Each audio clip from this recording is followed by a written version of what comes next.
வணக்கம். புதுச்சேரி அரசு சுகாதாரத்துறைக்கு கூடுதலாக சார்பு செயலாளரை நியமித்து நிர்வாக சீர்திருத்தத்துறை உத்தரவிட்டுள்ளது. புதுவை அரசின் சுகாதாரத்துறைக்கு கூடுதலாக சார்பு செயலாளர் நியமிக்கப்பட்டுள்ளார். அவர் மருத்துவ கல்வி, ஆயுஷ், உணவு பாதுகாப்பு, தர பரிசோதனை, மருந்து பொருட்கள் கட்டுப்பாடு ஆகியவற்றை கவனிப்பார். இந்த பொறுப்புகளை உயர்கல்வித்துறை சார்பு செயலாளரான சௌமியா தான் வகிக்கும் பொறுப்புடன் கூடுதலாக கவனிப்பார். சுகாதாரத்துறை சார்பு செயலாளர் முருகேசன் தான் ஏற்கனவே கவனித்து வரும் சுகாதார மற்றும் குடும்பநல பொறுப்புகளை தொடர்ந்து கவனிப்பார். முருகேசன் சார்பு செயலாளர் 1 என்றும் சௌமியா சார்பு செயலாளர் 2 என்றும் அழைக்கப்படுவார்கள். இதற்கான உத்தரவினை புதுவை அரசின் பணியாளர் மற்றும் நிர்வாக சீர்திருத்தத்துறை சார்பு செயலாளர் ஜெய்சங்கர் பிறப்பித்துள்ளார். புதுச்சேரி அரசின் டெல்லி சிறப்பு பிரதிநிதி மல்லாடி கிருஷ்ணராவ் தொடர் முயற்சியால் ஏனாமில் பதவி உயர்வு பெற்ற FTCL ஊழியர்கள் மல்லாடி கிருஷ்ணராவின் வீட்டின் முன்பு பட்டாசு வெடித்து கொண்டாடினர். புதுச்சேரி பிராந்தியமான ஏனாமில் பணிபுரியும் FTCL ஊழியர்கள் பல ஆண்டுகளாக பதவி உயர்வு கேட்டு போராடி வருகின்றனர். மேலும் அவர்கள் புதுச்சேரி அரசின் டெல்லி சிறப்பு பிரதிநிதி மல்லாடி கிருஷ்ணராவை சந்தித்து பதவி உயர்வு வழங்க அரசை வலியுறுத்தி நடவடிக்கை எடுக்க வேண்டும் என கோரிக்கை விடுத்திருந்தனர். இதனையடுத்து மல்லாடி கிருஷ்ணராவின் தொடர் முயற்சியால் அவர்களுக்கு பதவி உயர்வு வழங்கப்பட்டுள்ளது. இதற்கான அறிவிப்பு நேற்று வெளியானதை தொடர்ந்து மகிழ்ச்சியான ஊழியர்கள் மல்லாடி கிருஷ்ணராவின் வீட்டின் முன்பு பட்டாசு வெடித்தும் ஜெய் மல்லாடி என கோஷங்கள் எழுப்பியும் கொண்டாடினர். புதுச்சேரி மாநிலத்தில் 2 மாத அரிசிக்கான பணம் ரூபாய் 33 கோடி வங்கிக் கணக்கில் செலுத்தப்பட்டுள்ளதாக குடிமைப்பொருள் வழங்கல் துறை தெரிவித்துள்ளது. இது தொடர்பாக புதுச்சேரி அரசு குடிமைப்பொருள் வழங்கல் துறை வெளியிட்டுள்ள செய்திக்குறிப்பில், புதுச்சேரி மாநிலத்தில் மஞ்சள் குடும்ப அட்டைக்கு மாதம் 10 கிலோ இலவச அரிசியும், சிவப்பு குடும்ப அட்டைக்கு மாதம் 20 கிலோ இலவச அரிசியும் வழங்கப்பட்டு வந்தது. கடந்த சில ஆண்டுகளாக அரிசிக்கு பதில் பணமாக பயனாளிகளின் வங்கிக் கணக்கில் 1 கிலோவுக்கு ரூபாய் 30 வீதம் செலுத்தப்பட்டு வருகிறது. புதுச்சேரி மாநிலத்தில் மொத்தம் 3,30,000 குடும்ப அட்டைகள் உள்ள நிலையில் கடந்த ஏப்ரல், மே என 2 மாதங்களுக்குரிய இலவச அரிசிக்கான பணம் ரூபாய் 33 கோடி குடிமைப்பொருள் வழங்கல் துறையின் மூலம் பயனாளிகளின் வங்கிக் கணக்கில் செலுத்தப்பட்டுள்ளது. அதன்படி சிவப்பு குடும்ப அட்டைக்கு மாதம் ரூபாய் 600 வீதம் ரூபாய் 1200, மஞ்சள் குடும்ப அட்டைக்கு மாதம் ரூபாய் 300 வீதம் ரூபாய் 600 செலுத்தப்பட்டுள்ளது. புதுச்சேரி காவலர் பொதுநல சங்கத்தின் மேம்பாட்டுக்காக அரசு சார்பில் ரூபாய் 1 கோடி நல நிதி வழங்கப்படும் என முதல்வர் ரங்கசாமி அறிவித்துள்ளார். புதுச்சேரி காவல்துறையில் ஊர்காவல் படை வீரர்களுக்கான 500 காலி பணியிடங்கள் நிரப்ப தேர்வுகள் நடைபெற்றன. இதில் தேர்வானவர்களில் 326 பேருக்கு பணி உத்தரவு வழங்கும் நிகழ்ச்சி கம்பன் கலையரங்கில் நடைபெற்றது. விழாவில் சிறப்பு விருந்தினர்களாக முதலமைச்சர் ரங்கசாமி, அமைச்சர் நமச்சிவாயம் ஆகியோர் கலந்து கொண்டு புதியதாக தேர்ந்தெடுக்கப்பட்டவர்களுக்கு பணி நியமன ஆணைகளை வழங்கினார்கள். தொடர்ந்து விழாவில் பேசிய முதலமைச்சர் ரங்கசாமி, அரசின் காவல்துறை, சுகாதாரத்துறை என அனைத்து துறைகளிலும் தற்போது பணியிடங்கள் நிரப்பப்பட்டு வருகின்றன. காவல்துறையில் 1000 பணியிடங்களை நிரப்ப நடவடிக்கை எடுக்கப்பட்டுள்ளது. உதவி ஆய்வாளர் பணிக்கான 300 இடங்கள் விரைவில் நிரப்பப்படும் என தெரிவித்தார். காவல்துறை நடவடிக்கையால் சிறிய மாநிலமான புதுவையில் சட்டம் ஒழுங்கு பராமரிக்கப்பட்டு வருகிறது. போதைப் பொருள் வழக்கில் சம்பந்தப்பட்டவர்கள் யாராக இருந்தாலும் கடும் நடவடிக்கை எடுக்க வேண்டும். காவலர்கள் பொதுநல சங்கத்துக்கு ரூபாய் 1 கோடி நிதி வழங்கப்படும் என்றார். ஏனைய மற்ற துறைகளிலும் இப்பொழுது அந்த பணி, சுகாதாரத்துறை பார்த்தீங்கன்னா செவிலியர் பணிகள் நிரப்ப இருக்கும், மருத்துவர் நிரப்பிட்டு வரும், மற்ற மருத்துவ தொழில்நுட்பத்தை சார்ந்த பணியிடங்கள்லாம் நிரப்பப்பட்டு வருகிறது. இது மாதிரி ஒவ்வொரு துறையும் அந்த காலி பணியிடங்களை அரசானது இப்பொழுது நிரப்பிக் கொண்டிருக்கின்றது. அப்போ படித்து விட்டு வெளியே வருகின்ற இளைஞர்களுக்கு அந்த வேலைவாய்ப்பு, அரசு வேலை கிடைப்பது என்பதையும் எங்களுடைய அரசானது உறுதி செய்து கொடுத்து கொண்டு இருக்கின்றது. இதுதான் நம்முடைய புதுச்சேரியுடைய ஒரு வளர்ச்சி. புதுச்சேரியுடைய மக்கள் ஒரு வாங்கும் சக்தி புதுச்சேரி எப்படி இருக்கின்றது, உயர்ந்து வருகின்றது என்பதை நான் கோடிட்டு காட்ட விரும்புவது தான். நம்ம அரசு பணிகள் நிரப்ப வேண்டும். அது இது 2 விதத்தில் பணியிடங்கள் நிரப்பப்படும் பொழுது அரசு பணியில் வேலைகள் தொய்வு இல்லாமல் மக்களுக்கு செல்ல வேண்டிய, செய்து கொடுக்க வேண்டிய பணிகள்லாம் விரைவாக செய்து கொடுக்கப்படும். இப்போது 50 பேர் இல்லைன்னா அந்த 50 பேர் இல்லைன்னு போது அவங்களுக்கு எப்படி நம்முடைய மக்களுக்குரிய வேலை செய்து கொடுக்க முடியும்? விரைவாக செய்து கொடுக்க முடியாது. அந்த 50 பேர் நிரப்பப்படும் பொழுது அந்த மக்களுக்கான பணிகள் விரைவாக செய்து கொடுக்க முடியும். அதனுடைய அடிப்படையில் அரசானது அரசு பணியிடங்களை முழுமையாக நிரப்புவதற்கு நடவடிக்கை இப்பொழுது எடுத்துக்கொண்டிருக்கின்றது. முக்கியமாக காவல்துறையை பொறுத்த வரைக்கும் மக்கள் தொகைக்கு ஏற்ப நம்முடைய பணியிடங்கள் நிரப்பப்பட வேண்டியது மிக அவசியம். காவலர்கள், உதவி ஆய்வாளர்கள் இது மாதிரி நிரப்பப்பட வேண்டியது மிக அவசியமான ஒன்று. அதை கருத்தில் கொண்டு நடவடிக்கை எடுத்து நம்முடைய துறையினுடைய அமைச்சர் அவர்கள் இந்த பணியிடங்களை எல்லாம் விரைவாக நிரப்பி கொண்டு வருகின்றார்கள். அதற்கு நம்முடைய துறை தலைவர் உறுதுணையாக இருந்து கொண்டு அந்த பணியிடங்கள்லாம் இப்பொழுது நிரப்பப்பட்டு வருகின்றது. இப்போ உதவி ஆய்வாளர் பணியிடங்களையும் விரைவில் நிரப்ப இருக்கின்றோம். அதனால் நம்முடைய அரசானது கல்வியை நல்ல கல்லூரிகளை கொண்டு வந்து கல்வியை கொடுப்பதோடு இளைஞர்களுக்கு வேலை வாய்ப்பினை உருவாக்கி கொடுப்பதிலும் மிகுந்த கவனம் செலுத்தி வருகின்றது. சட்டம் ஒழுங்கு நிலைநாட்டுவதில் நம்முடைய அரசு மிகுந்த கவனம் செலுத்தி வருகின்றது. குறிப்பாக சொன்னது மாதிரி இந்த பணியிடங்களை எல்லாம் நிரப்பப்படும் பொழுது சட்டம் ஒழுங்கை சரியாக பராமரிப்பதற்கு தேவையான நம்முடைய அந்த அதிகாரிகளும் சரி நம்ம காவலர்கள் நமக்கு கிடைப்பார்கள். ஒரு முழுமையான காவலர்கள் அதிகாரிகள் நமக்கு கிடைக்கும் பொழுது சட்டம் ஒழுங்கு சரியான முறையில் நாம் எப்பொழுதும் எதிர்பார்க்கிற மாதிரி ஒரு அமைதியான மாநிலம், அழகான மாநிலம் சொல்லுவோம். அதே மாதிரி அமைதியாக சட்டம் ஒழுங்கு நிலையாக சீராக இருப்பதற்குரிய நிலை இருந்து கொண்டு இருக்கும். நம்முடைய புதுச்சேரியில் நீங்கள் நல்லா தெரியும், உங்களுக்கு நல்ல ஒரு சிறிய மாநிலம், இதில் சட்டம் ஒழுங்கு எப்பொழுதும் சரியாக இருக்க வேண்டும் என்பது எல்லோருடைய எண்ணம். நம்முடைய மத்திய அரசு இதை கவனித்து கொண்டே இருக்கும்.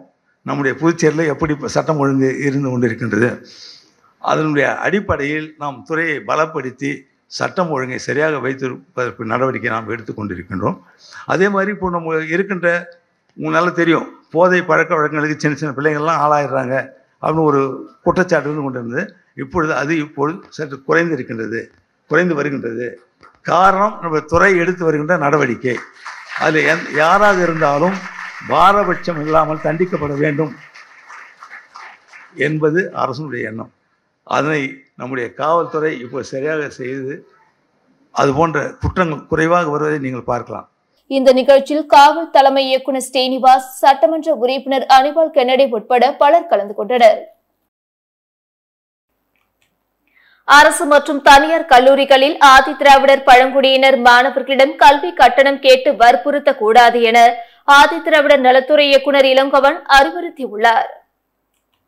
புதுச்சேரி அரசு ஆதி திராவிடர் மற்றும் பழங்குடியினர் நலத்துறை இயக்குநர் இளங்கோவன் சென்டாக் கன்வீனருக்கு அனுப்பியுள்ள கடிதத்தில் சென்டாக் மூலம் புதுச்சேரி, காரைக்கால், மாகே, ஏனாம் பிராந்தியங்களில் நீட் அல்லாத பொறியியல், கலை மற்றும் அறிவியல் கல்லூரிகளில் முதலாம் ஆண்டிற்கான மாணவர் சேர்க்கை தற்பொழுது நடந்து வருகிறது.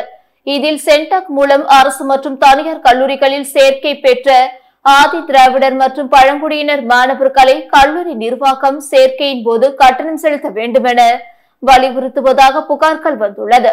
எனவே புதுச்சேரி மாநிலத்தை பூர்வீகமாக கொண்ட ஆதி திராவிடர் மற்றும் பழங்குடியினர் மாணவர்களின் கட்டணம் முழுவதையும் ஆதி திராவிடர் நலத்துறை மூலம் அரசு செலுத்தும் என சென்டாக் மூலமாகவே மாணவர்களுக்கு உறுதிமொழி அளிக்க வேண்டும். மேலும் புதுச்சேரி, காரைக்கால், ஏனாம், மாகே பகுதிகளை சேர்ந்த பூர்வீக ஆதி திராவிடர் மற்றும் பழங்குடியினர் மாணவர்களிடம் அரசு மற்றும் தனியார் கல்லூரிகள் எந்தவித கட்டணத்தையும் செலுத்த கட்டாயப்படுத்தக் கூடாது என அறிவுறுத்த வேண்டும் எனவும் தெரிவிக்கப்பட்டுள்ளது.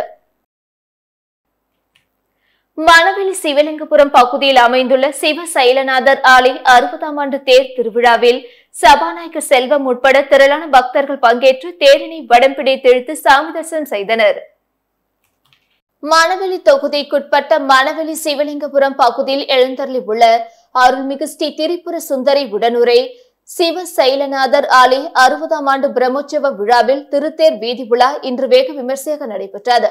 இந்த திருத்தேர் பிரம்மோற்சவத்தில் சட்டப்பேரவை தலைவர் செல்வம், சட்டமன்ற உறுப்பினர் பாஸ்கர் என்கிற தட்சிணாமூர்த்தி ஆகியோர் சிறப்பு அழைப்பாளராக கலந்து கொண்டு திருத்தேர் வீதி உலாவை வடம் பிடித்து தொடங்கி வைத்தனர். இந்த நிகழ்ச்சியில் ஆலய நிர்வாகிகள், பக்தர்கள் மற்றும் பொதுமக்கள் திரளாக கலந்து கொண்டு சாமி தரிசனம் செய்தனர். புதுச்சேரியில் புதை சாக்கடை வசதி இல்லாத பகுதியில் வசிப்பவர்கள் ஆண்டுக்கு ஒரு முறையாவது கழிவுநீர் தொட்டியை சுத்தப்படுத்த வேண்டும் என உழவர்கரை நகராட்சி உத்தரவிட்டுள்ளது. இது தொடர்பாக உழவர்கரை நகராட்சி ஆணையர் சுரேஷ்ராஜ் வெளியிட்டுள்ள செய்திக்குறிப்பில், உழவர்கரை நகராட்சி பகுதியில் கழிவுநீர் செல்ல புதை சாக்கடை திட்டம் செயல்படுத்தப்பட்டுள்ளது.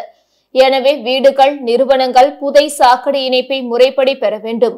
ஆனால் ஏராளமானோர் புதை சாக்கடை இணைப்பு பெறவில்லை. இதனால் திறந்தவெளி கால்வாயில் கழிவுநீர் செல்வது தொடர்கிறது.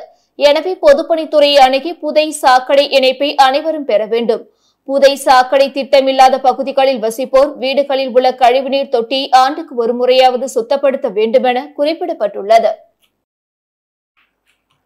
வில்லியனூரில் பல்வேறு பகுதிகளை சாலையோர ஆக்கிரமிப்புகளை அதிகாரிகள் ஜேசிபி இயந்திரம் மூலம் அதிரடியாக அகற்றினர்.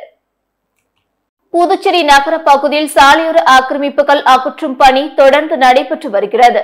இதனிடையே வில்லியனூர் எம்ஜிஆர் சிலை முதல் பட்டாணி கடை வரை மற்றும் கோட்டைமேடு சந்திப்பு பகுதியில் உள்ள சாலையோர ஆக்கிரமிப்புகள் அகற்றும் பணி இன்று நடைபெற்றது.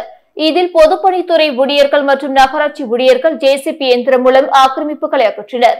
இதற்கு எதிர்ப்பு தெரிவித்து ஒரு சிலர் ஊழியர்களுடன் கடும் வாக்குவாதத்தில் ஈடுபட்டனர். ஊழியர்களிடம் வாக்குவாதத்தில் ஈடுபட்டவர்களை வில்லியனூர் போலீசார் அப்புறப்படுத்தினர். இதனால் சிறிது நேரம் அப்பகுதியில் பரபரப்பு ஏற்பட்டது. புதுச்சேரி கோரிமேடு ஆயுதப்படை வளாகத்தில் பொதுமக்களும் பயன்படுத்தும் வகையில் குளு ஏசி நவீன வசதிகளுடன் புதுப்பிக்கப்பட்ட சமுதாய நலக்கூடத்தை முதலமைச்சர் ரங்கசாமி திறந்து வைத்தார். புதுச்சேரி கோரிமேடு ஆயுதப்படை வளாகத்தில் அமைந்துள்ள சமுதாய நலக்கூடத்தில் புதுச்சேரி காவல்துறையில் பணிபுரியும் காவலர்கள் மட்டுமே பல்வேறு குடும்ப நிகழ்ச்சியை நடத்தி வந்தனர். தற்பொழுது பொதுமக்களும் அந்த சமுதாய நலக்கூடத்தை பயன்படுத்தும் வகையில் அதை புதுப்பிக்க வேண்டும் என்றும் கோரிக்கை விடுத்திருந்தனர். அதன்படி சமுதாய நலக்கூடம் தற்பொழுது குளு ஏசி அறை உட்பட நவீன வசதிகளுடன் புதுப்பிக்கப்பட்டுள்ளது. இதில் சுமார் ஒரே நேரத்தில் 300 பேர் அமர்ந்து சாப்பிடக்கூடிய அளவிற்கு டைனிங் ஹால், புதிய நாற்காலிகள், குளு அறையுடன் தங்குமிட வசதி, தங்குமிடம் சுமார் 500க்கும் மேற்பட்டோர் அமரும் அளவிற்கு இடவசதி ஆகியவைகளுடன் புனரமைக்கப்பட்டு திறப்பு விழா நடைபெற்றது. இதில் சிறப்பு விருந்தினராக முதலமைச்சர் ரங்கசாமி, உள்துறை அமைச்சர் நமச்சிவாயம் ஆகியோர் கலந்து கொண்டனர். அவர்களுக்கு போலீசார் அணிவகுப்பு மரியாதை அளித்தனர். தொடர்ந்து புதுப்பிக்கப்பட்ட சமுதாய நலக்கூடத்தை முதலமைச்சர் ரங்கசாமி திறந்து வைத்தார். இந்த நிகழ்ச்சியில் டிஜிபி ஸ்ரீனிவாஸ் உள்ளிட்ட முதுநிலை காவல் கண்காணிப்பாளர்கள், எஸ்பிக்கள், ஆய்வாளர்கள், உதவி ஆய்வாளர்கள், காவலர்கள் என அனைவரும் திரளாக கலந்து கொண்டனர். புதுப்பிக்கப்பட்ட நவீன சமுதாய நலக்கூடத்தில் பொதுமக்களும் பயன்படுத்தும் வகையில் ஏற்பாடு செய்யப்பட்டுள்ளது. காவல்துறையில் பணிபுரிபவர்கள் 30,000 வாடகையிலும், பொதுமக்கள் 60,000 வாடகையிலும் இந்த சமுதாய நலக்கூடத்தை பயன்படுத்திக் கொள்ளலாம் என்றும் தெரிவிக்கப்பட்டுள்ளது. ஆலமரத்துக்குப்பம் கிராமத்தில் எழுந்தருளியுள்ள ஸ்ரீ முத்துமாரியம்மன் ஆலயத்தில் நடைபெற்ற கும்பாபிஷேக விழாவில் திரளான பக்தர்கள் பங்கேற்று சுவாமி தரிசனம் செய்தனர். புதுச்சேரி அடுத்த தமிழக பகுதியான கோண்டூர் மதுரா ஆலமரத்துக்குப்பம் கிராமத்தில் அமைந்துள்ள ஸ்ரீ முத்துமாரியம்மன் ஆலயத்தில் மகா கும்பாபிஷேகம் சிறப்பான முறையில் நடைபெற்றது. முன்னதாக விக்னேஸ்வர பூஜை, கணபதி ஹோமம், தன பூஜை, கோபூஜை, நவக்கிரக ஹோமம் மற்றும் முதல் யாகசாலை பூஜை தொடங்கி 4 யாகசாலை பூஜைகள் நடைபெற்றது. காலை 10 மணி அளவில் யாகசாலையில் இருந்து கலச புறப்பாடு நடைபெற்று முத்துமாரியம்மன் மூலவர் விமான கலசத்திற்கு புனித நீர் ஊற்றப்பட்டது. தொடர்ந்து பரிகார மூர்த்திகளுக்கு புனித நீர் ஊற்றப்பட்டு தீபார்த்தனை காண்பிக்கப்பட்டது. கும்பாபிஷேக விழாவில் சுற்றுப்புற பகுதிகளில் இருந்து திரளான பக்தர்கள் பங்கேற்று சாமி தரிசனம் செய்தனர். விபச்சார வழக்கில் மனைவி கைதானதால் அவமானம் தாங்க முடியாமல் 2 குழந்தைகளை கடலில் வீசி கொன்றுவிட்டு தந்தை மாயமான சம்பவம் தொடர்பாக போலீசார் விசாரணை மேற்கொண்டு வருகின்றனர்.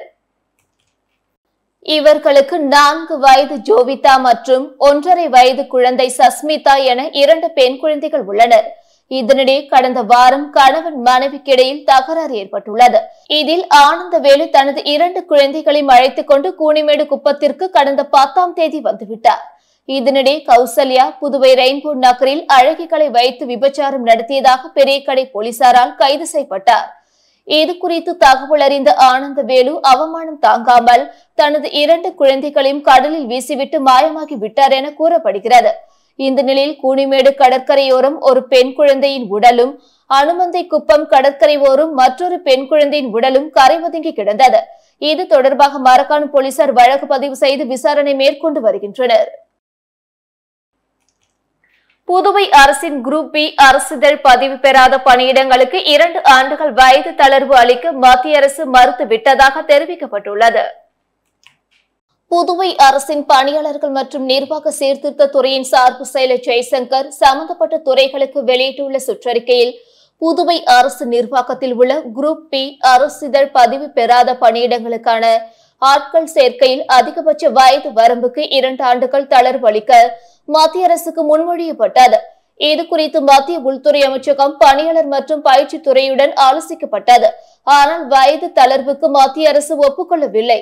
எனவே கேடர் கண்ட்ரோலிங் அதிகாரிகளுக்கான காலி பணியிடங்களை நிரப்புவதற்கான பணியை வழக்கம் போல தொடரலாம். மேலும் சட்டத்துறையில் ஆலோசித்து வயது தளர்வு தொடர்பாக தீர்ப்பாயம், நீதிமன்றம் போன்றவைகளின் உத்தரவுகள் இருந்தால் அது தொடர்பாக நிர்வாகம் முடிவு செய்யலாம் என குறிப்பிடப்பட்டுள்ளது. கரிக்கலாம்பாக்கம் கிராமத்தில் கறவை மாடுகளின் மேம்பாடு மற்றும் அதன் உற்பத்தி குறித்து கால்நடைகளுக்கான பண்ணை பள்ளி நிறைவு விழா நடைபெற்றது. புதுச்சேரி அரசு வேளாண் மற்றும் விவசாய நலத்துறை சார்பில் கரிக்கலாம்பாக்கம் கிராமத்தில் மத்திய அரசின் ஆத்மா திட்டத்தின் வாயிலாக கால்நடை விவசாயிகளுக்கு கடந்த 1 மாத காலமாக பண்ணை பள்ளி கறவை மாடுகளின் மேம்பாடு மற்றும் அதன் உற்பத்தி குறித்த தலைப்பில் நடைபெற்று வந்தது. 6 வகுப்புகளாக நடந்த பண்ணை பள்ளியின் இறுதி நாள் கரிக்கலாம்பாக்கம் திரௌபதி அம்மன் ஆலய வளாகத்தில் நடைபெற்றது. இந்த இறுதி நாள் பயிற்சி முகாமுக்கு கால்நடை துறை இணை இயக்குநர் டாக்டர் குமரவேல் கலந்து கொண்டு கால்நடை பராமரிப்பு குறித்து விவசாயிகளிடையே எடுத்து கூறினார். முன்னதாக வேளாண் அலுவலர் தினகரன் அனைவரையும் வரவேற்று பேசினார். அப்பகுதி கால்நடை மருத்துவர் செல்வமுத்து கறவை மாடுகள், ஆடு, கோழிகளுக்கு சத்து மாவு கலவை எவ்வாறு உபயோகிப்பது என்பது குறித்து விளக்கமுரையாற்றினார். மேலும் இப்பயிற்சியின் இறுதியில் கலந்து கொண்ட அனைத்து கால்நடை விவசாயிகளுக்கும் சத்துமாவு, டானிக், பசியை தூண்டுவதற்கான மருந்துகள் உள்ளிட்டவைகளை ஆத்மா திட்டத்தின் மூலம் இலவசமாக வழங்கப்பட்டது. இப்பயிற்சி முகாமின் ஏற்பாடுகளை துணை வேளாண் அலுவலர் கிருஷ்ணன், அலுவலக ஊழியர்கள் குமணன் மற்றும் தம்புசாமி ஆகியோர் செய்திருந்தனர். புதுச்சேரியில் இணையவழி மூலம் 7 பேரிடம் சுமார் 3 லட்சம் மோசடி செய்தது தொடர்பாக சைபர் கிரைம் போலீசார் விசாரணை மேற்கொண்டு வருகின்றனர். காரைக்கால் நிரவியை சேர்ந்தவர் சபிதா. இவர் ஆன்லைனில் பகுதி நேர வேலை தருவதாக கூறி சமூக வலைதளத்தில் வந்த தகவலை நம்பி ரூபாய் 99,528 ரூபாயை செலுத்தி பணத்தை இழந்தார். இதேபோல் புதுசாரத்தை சேர்ந்த சுரேஷ் என்பவர் ரூபாய் 40,000, ஜெயராம் கார்டனை சேர்ந்த ஆகாஷ் பூமிநாதன் என்பவர் ரூபாய் 41,000 இழந்தனர். லாஸ்பேட்டை லலித்குமார் என்பவரிடம் வங்கி அதிகாரி பேசுவதாக கூறி அவரது வங்கி கணக்கில் இருந்து ரூபாய் 56,994 காலாப்பட்டு வாசி என்பவர் ஆன்லைனில் வந்த கிஃப்ட் வவுச்சரை பயன்படுத்திய போது அவரது வங்கி கணக்கில் இருந்து ரூபாய் 49,000 அரியாங்குப்பம் ரமேஷ் என்பவரின் செல்போன் எண்ணுக்கு வந்த இணையதள முகவரிக்கு சென்று பார்த்தபோது அவரது வங்கி கணக்கில் இருந்து ரூபாய் 4,000 மாயமாகி இருந்தது. லாஸ்பேட்டை சிவசங்கர் என்பவர் ஆன்லைனில் விளையாட்டு பொருட்கள் வாங்க ரூபாய் 16,280 செலுத்தி பணத்தை இழந்தார். இது தொடர்பாக சைபர் கிரைம் போலீசார் வழக்கு பதிவு செய்து விசாரணை மேற்கொண்டு வருகின்றனர். இத்துடன் செய்திகள் நிறைவடைந்தன. வணக்கம்.